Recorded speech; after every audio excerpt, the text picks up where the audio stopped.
A killer never captured, an ancient cult, and a train station where the past refuses to die.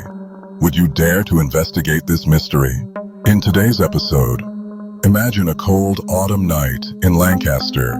In the year 1974, the rain falls relentlessly, turning the streets into a labyrinth of distorted reflections. It is in this setting that our story unfolds. A tale that will make you question the reality you know.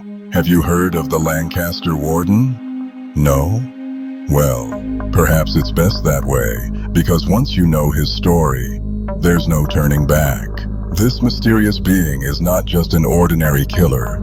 Oh no, my dear friends. He is the keeper of secrets so dark that even the bravest would tremble. But what happens when a determined young woman decides to uncover these mysteries?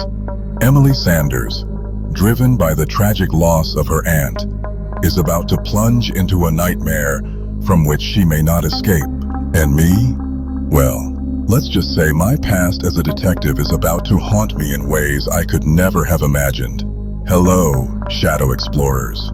This is Raven Shadowmere, and welcome to another chilling episode of Midnight Mysteries. Before we dive into the depths of terror, don't forget to give that sinister like, subscribe to the channel, and hit the notification bell. After all, you wouldn't want to miss any of our encounters with the unknown, would you? Ready for a hair-raising journey through an abandoned train station, ancient rituals, and deadly secrets?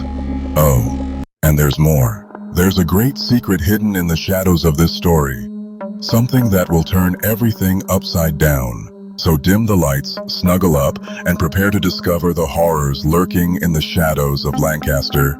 But be careful, some truths are better left in the dark.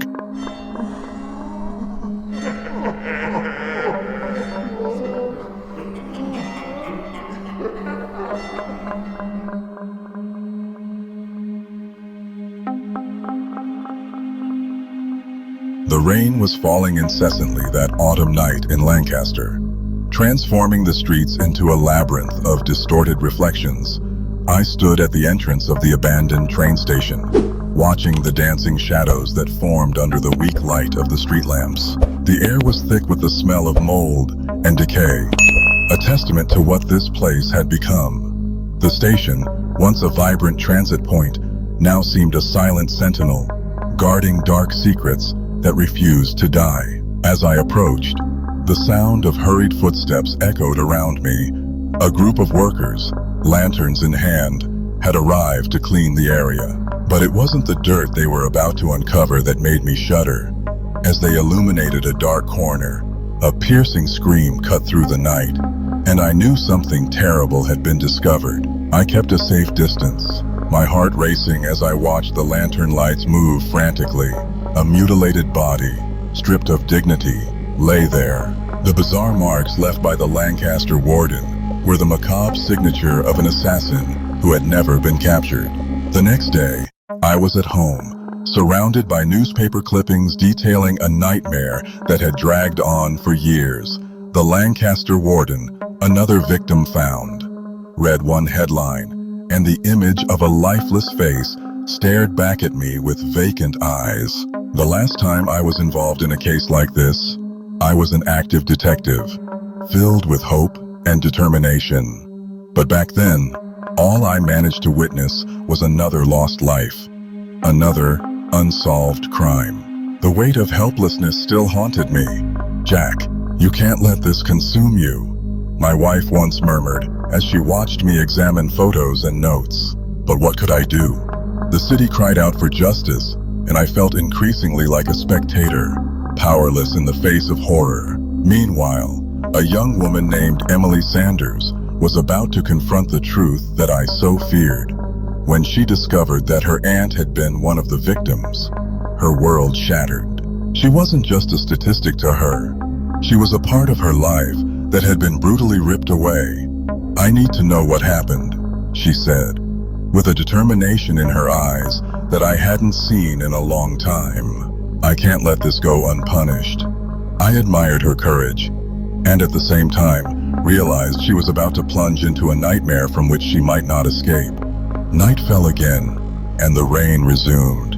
As if the city were mourning its victims, Emily decided to visit the abandoned station, a courageous act that could turn into a fatal mistake.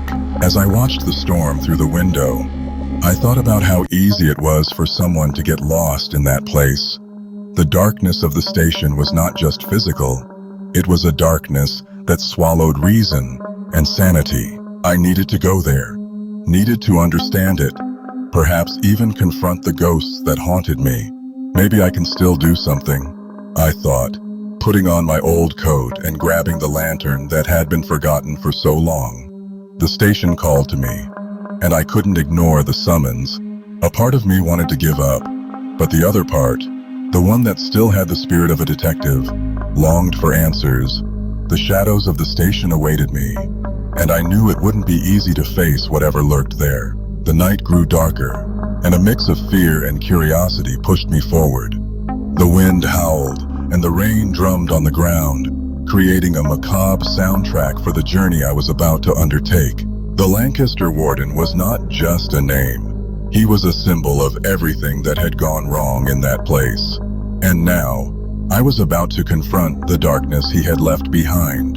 The atmosphere in the abandoned Lancaster station was heavy with an oppressive silence. I felt as if I were stepping into a tomb, and the darkness seemed to swallow me whole. The smell of mold and dampness was intense, and I could barely see a few meters ahead. As I walked, my heart raced. I needed to find answers, but the thought of crossing paths with the warden made me uneasy. Then, I saw a shadow moving. It was Jack. "You're here too?" I asked, trying to hide the surprise in my voice. "Yeah, I thought I needed to check the place again," he replied, his voice deep, as if he were reflecting on something profound. There was a tension in the air between us. Jack was a retired detective, a man who had faced horror in his life. I was just a young woman, determined to uncover the truth about my aunt's death. What did we have in common? We were on opposite sides of a battle I didn't even know existed. "You shouldn't be here alone," he said, his stern gaze fixed on me. "I'm not a child, Jack. I want to know what happened. My aunt deserves that." The determination in my voice surprised even me. He sighed, as if weighing my words. Then, his shoulders relaxed a bit. "You're right. We both want the same thing. We need to uncover the truth." He looked down, as if pondering something that troubled him. "What do you know about the rituals?" I asked, feeling that this might be the key to understanding what was going on. "Not much, but I've heard rumors." He hesitated. "Some say the station is not just a transit point. There are stories about ancient cults, rituals, things that should have remained buried." As we spoke, something caught my attention. A faint glow, almost imperceptible, was coming from a dark corner of the station. With a quick gesture, Jack moved closer, and together, we began to investigate. "What is that?" I murmured, pointing to a small object covered in dust. Jack crouched down and carefully removed what appeared to be an old diary. Its pages were yellowed and worn, but the words were still legible. He flipped through the pages, his eyes widening as he read aloud. "The warden not only observes, but also sacrifices." He paused, his face going pale. "The rituals take place under the full moon, bringing the travelers as offerings." "My God," I whispered, the reality of what we were discovering sinking in. "This is insane, and it could be connected to the deaths," Jack concluded, looking at me with a mix of concern and determination. "We need to get out of here and investigate more about this." I was resolute. "We can't let this continue." Nodding, he tucked the diary into his backpack. As we started moving toward the exit, a chill ran down my spine. Something wasn't right. The feeling of being watched was undeniable. "Do you feel that?" I asked, stopping abruptly. "Yes," Jack murmured, his expression tense. "Someone is following us." Adrenaline surged through my body. I looked back and saw a hooded figure in the distance, almost invisible in the darkness. My heart raced frantically. "We need to go now." He grabbed my arm, and we ran toward the exit. Fear propelled us. As we hurried, the figure moved swiftly, but we barely managed to escape. bursting out of the station and inhaling the cold night air. "What was that?" I asked, still panting. "I don't know, but we can't ignore it." Jack scanned the area, the tension on his face revealing that he was also worried. "We need to band together and investigate." The decision was made. Jack and I were now allies, and our quest for the truth had only just begun.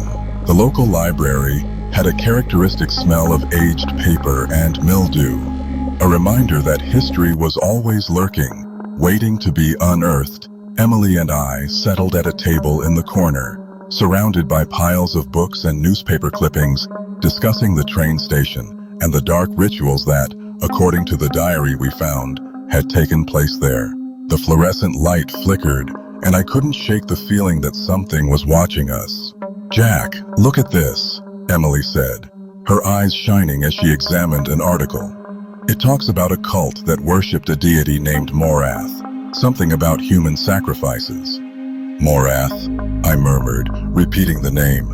"I remember reading something about that somewhere. They say it was an entity that promised power in exchange for worship. But why would that be linked to the train station?" Emily looked up, her gaze fixed on me. "Maybe the disappearances of the workers are related to this. These cults often recruited stealthily, and the station would be a perfect location, away from prying eyes." I agreed, but the feeling that we were only scratching the surface unsettled me. "We need to find more information. If these rituals really happened, there might be records of who the cult members were, maybe even who led them."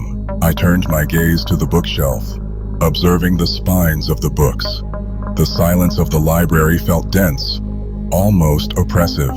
However, Emily's determination was contagious. "I'll look for more information about Morath. Can you check into something on the station and the missing workers?" I suggested. "Good idea, Jack. Let's meet back here in an hour." "Agreed," I replied, and we began to separate. But before I left, I called her back. "Emily, be careful. If this cult is still around, they might be watching us." She nodded, a glimmer of courage in her eyes. "I won't give up. My aunt deserves justice." I headed to the section of old archives, where I found a dusty notebook that detailed the station's history. I flipped through the pages carefully, but soon realized something was wrong.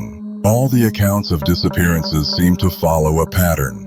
Every 10 years, in the same period, a group of workers vanished without a trace. It was as if the station was feeding a cycle of sacrifices. "Jack, you have to see this." Emily's voice interrupted my thoughts. She was holding a thick book, her face pale. "There's a passage here about the last ceremony. It happened in 1969. And, oh my God, the last name on the list is my aunt's." I felt my heart race. "What does that mean? Are you saying your aunt was—" "Yes," she whispered, distressed. "She might have been one of the last victims. We need to find out what happened in that ceremony." Before I could respond, the library door creaked open.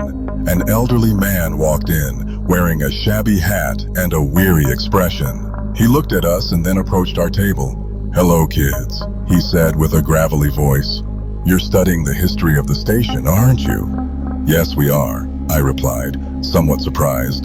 "Do you know the history?" "I know more than I'd like to," he said, pulling out a chair and sitting down. "My name is Henry Bowman. I worked at the station many years ago." Emily and I exchanged glances. "Could you tell us more about what happened?" she asked. Henry took a deep breath, as if preparing to open an old wound. "The station, it was a place of sacrifices. Many workers disappeared, and those who stayed, well, they knew it wasn't safe to be there after dark." "Sacrifices for whom?" I asked, curiosity and fear intertwining. "For Morath," he replied, his gaze distant. "The deity you mentioned. They believed that worshipping Morath would bring prosperity to the city, but in truth, it brought a curse." "Are you saying that the current murders are connected to this?" Emily asked, her voice tense. "Yes, and not only that, but—" He hesitated, as if struggling with his memories. "The station was never just a transit point. It was a portal. And if you're investigating, you need to be careful. You're not the only one seeking the truth." A chill ran down my spine. What else did he know? And more importantly, who else was after us? The past began to dangerously intertwine with the present, and the feeling that we were being pulled into a deep, dark abyss only grew stronger. The tension hung in the air like the scent of an approaching rain. Emily and I sat at my kitchen table, each holding a cup of coffee as we gazed out the window, watching heavy clouds gather. The atmosphere was oppressive, almost as heavy as the burden we were carrying. The anonymous threats we had received wouldn't leave my mind. Give up the investigation. The words echoed in my head, a warning we couldn't ignore. Jack, we can't stop now. We need to uncover the truth, Emily said, her eyes shining with determination. Her passion was contagious, but I knew we were risking a lot. I know, but we have to be cautious. This person who threatened us isn't playing around, I replied, concern seeping through my voice. I didn't want her to get hurt, but I couldn't let fear consume me. Our eyes met, and a heavy silence settled between us, broken only by the ticking of the clock on the wall. The weight of lost lives, of injustices we needed to right, united us in a quest that was becoming increasingly perilous. Later that night, darkness descended, and I found myself waking from a nightmare. The station was ablaze, flames dancing like ghosts as I heard the jailer's laughter echoing in the background. Panic seized me. I sat up in bed, gasping, my hands trembling. I looked around, trying to distinguish reality from the nightmare, when a faint light caught my attention. There was something at the door. I got up, my heart racing, and approached the door. The moonlight filtered through the window, revealing a cryptic message scrawled in large, jagged letters. Do not dare to discover. A cold shiver ran down my spine. Who was this person? What else did they know about us? I decided we needed to confront Henry. He had been an ally until now, but there was something in his hesitation that troubled me. Emily was as determined as I was. When we arrived at his house, the air felt heavy, as if the atmosphere itself was waiting for something. Henry, we need to talk, I said, trying to convey the urgency of the situation with firmness in my voice. He looked surprised to see us. About what? He forced a smile, but his eyes betrayed a sense of unease. About what we know, about the rituals and the murders. You have to tell us everything, Emily insisted, her gaze fixed on him. You don't know what you're talking about, Henry replied, avoiding our gaze. It seems you know more than you're letting on. We're in danger, and we need your help, I demanded, frustration beginning to boil over. He hesitated, and for a brief moment, the expression on his face revealed an internal conflict. It's more complicated than you can imagine, he finally admitted, his voice low, almost a whisper. Then tell us, what do you know about the jailer? What is he really? Emily pressed, her voice firm, but I could see the worry in her eyes.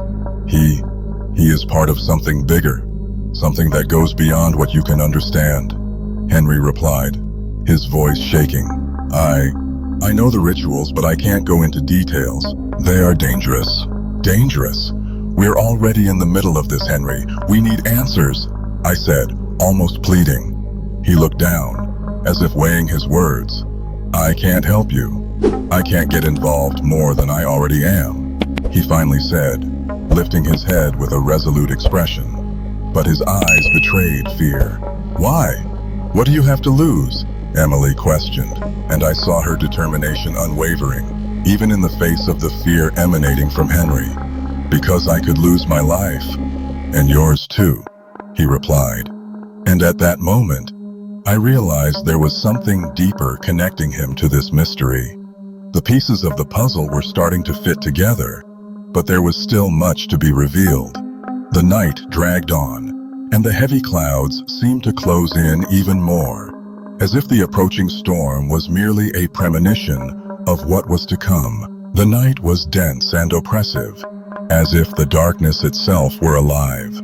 Smothering the sounds of the city of Lancaster, Emily and I crept through the entrance of the abandoned station, our hearts racing with the adrenaline of the unknown. Moonlight filtered through the broken windows, casting dancing shadows that seemed to watch our every move. The air was thick with the smell of mildew and decay, a reminder of what had once been a hub of transit, now a scene of terror.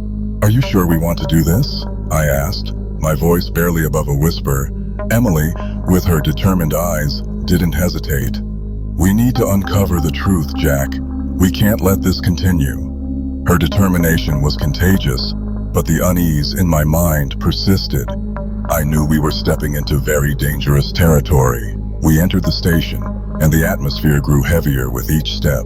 Every footfall echoed like a drum, reverberating in a silence that seemed alive. As we walked, our glances met, and the unspoken understanding between us was palpable. We were in this together, for better or for worse. Finally, we found a semi-open door, covered in dust and cobwebs. The excitement mingled with fear made my heart race. I pushed the door, and it creaked open, revealing a hidden room. What I saw left me speechless.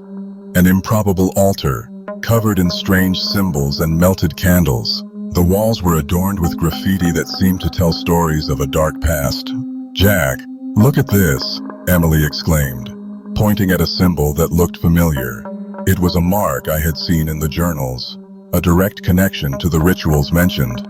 My thoughts raced, trying to piece together what we were seeing. "This is horrifying," I murmured, examining the altar more closely. "These symbols, they represent something we cannot ignore." At that moment, we heard footsteps approaching, breaking the silence of the night. Emily and I exchanged terrified glances and hid behind a large wooden crate, our hearts in our throats. The tension was palpable, and the darkness seemed to envelop us. "You shouldn't be here, Henry," a voice echoed in the shadows. My heart stopped. It was Henry, the elderly man who had joined us in the investigation. What was he doing here at night? "I know what I'm doing," Henry replied, his voice low and controlled. "You shouldn't have interfered. This is bigger than you can imagine." A chill ran down my spine as I listened to their conversation. What did he know? What was he hiding? "You can't continue with this." Henry's voice grew more intense. "They can't know. Not yet." I decided it was time to act. "Emily, we need to get out of here," I whispered. But before we could move, the conversation took an unexpected turn. "You don't understand, do you?" Henry continued. "I am the warden of Lancaster, but I am not the only one. There are others like me, and we need you." What was he saying? The air thickened with the revelation. We stepped out of our hiding spot, our pale faces illuminated by the faint light of the moon. "Henry, what are you saying?" Emily asked, disbelief evident in her voice. He turned to us, his eyes gleaming with a mix of madness and wisdom. "Together, we can bring the deity back. You can't stop this, and if you don't join me, you'll become the next victims." His words echoed in my mind like a dark warning. Emily and I were in a dead end. What he was proposing was unimaginable, and the idea of becoming part of his plan was terrifying. "We're not joining you, Henry. This is absurd," I said, trying to keep my voice steady, even as fear consumed me from within. He stepped closer, the shadows falling over his face. "Then prepare for the consequences. There's no turning back." What could happen next? The tension was palpable as the darkness around us seemed to close in, and I realized we were at the center of something much larger and more dangerous than we could imagine. The atmosphere in the abandoned station was charged with tension, almost tangible. Emily's dim lantern light cast dancing shadows on the worn walls, highlighting every crack and mark of a dark past. I could feel my heart pounding in a frantic rhythm. Henry was there, before us, with that fixed and challenging gaze, as if he was ready to swallow us alive. "You don't understand, Emily," he began, his hoarse voice reverberating off the walls. "The murders were just the beginning. The true ritual is about to take place. I have followers. They believe in me, believe in the power we can bring back."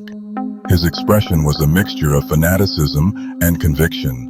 "The deity we worship cannot be ignored. It's time to reclaim what was lost." "You're insane!" Emily shouted, her voice echoing in the darkness. "You can't just kill people to bring back something we don't even know exists. That's monstrous." I saw her, fearless, even in the face of the threat Henry represented. There was a strength within her that I admired, a determination that pulsed like a flame amid the darkness. Henry laughed, a sound that sent chills down my spine. "Monstrous? You haven't seen anything yet. What I do is a necessary sacrifice, an act of devotion. You can join us, Emily, join me, and you will have power. Power to change everything." At that moment, my instinct to protect ignited. I couldn't let him manipulate her. I lunged forward, a surge of desperation guiding me. "Henry, stop this!" I shouted, my voice sounding stronger than I felt. "You can't do this. You can't take more lives." The struggle began. I threw myself against him, an instinctive move that led me to grab him by the shoulders. Our forces collided, and the fight became a frantic dance of punches and thrusts. Emily screamed, but I couldn't let myself be distracted. Adrenaline coursed through my veins as I tried to overpower the man who, until then, seemed so harmless. In a moment of distraction, Henry managed to push me aside, and in a quick move, he knocked me down. As I struggled to get up, I saw Emily approaching the altar. The glow of the candles illuminated her determined face. She was searching for something. "Jack, help!" she screamed. But Henry was just steps away from her. I got back to my feet quickly and confronted him again. The impact of our bodies colliding made the echo of the place vibrate. Amid the struggle, I saw Emily kneeling, her fingers gliding over a shiny object hidden among the strange symbols of the altar. "It's a talisman," she exclaimed, holding it tightly. "I feel it can do something." "Emily, be careful," I shouted, but it was too late. She lifted the talisman, and an intense light began to emanate from it, illuminating the darkness and enveloping the station in a supernatural glow. The air grew heavy and charged, and the ground seemed to tremble beneath our feet. The light intensified, almost blinding, and I stared at it in shock. What was happening? The talisman pulsed with its own energy, as if it were alive. "Jack!" Emily shouted, her voice mingling with the light. "I think I can stop him." But suddenly, her expression changed. Her gaze fixed on me, and I realized something was wrong. "Jack, what's happening to you?" The doubt in her voice hit me like a punch to the stomach. The explosion of light was so intense it temporarily blinded me. When I managed to open my eyes, I saw Henry's shadow contorting. But something else was happening too. The light from the talisman not only illuminated the surroundings, it revealed something deeper. I felt a presence wrapping around me, and the truth began to emerge in my mind. "Emily, I tried to speak, but the words died in my throat." The talisman glowed, and suddenly, I realized it wasn't just Henry under the influence of a dark power. I was too. A darkness I hadn't known existed within me began to rise, as if it were breaking free. "Jack!" she screamed again, but her shout was cut off by an explosion of light that engulfed me. The world around us began to fade, and the only thing that remained was the echo of Emily's scream and the feeling that everything I knew was about to change. The scene cut to darkness, leaving a terrifying void, and the crucial question, who was I, really? The mystery of the Lancaster station led us into a deeper abyss than we could have imagined. Jack, the detective haunted by his past, and Emily, determined to uncover the truth about her aunt's death, found themselves in a plot that challenged their sanity.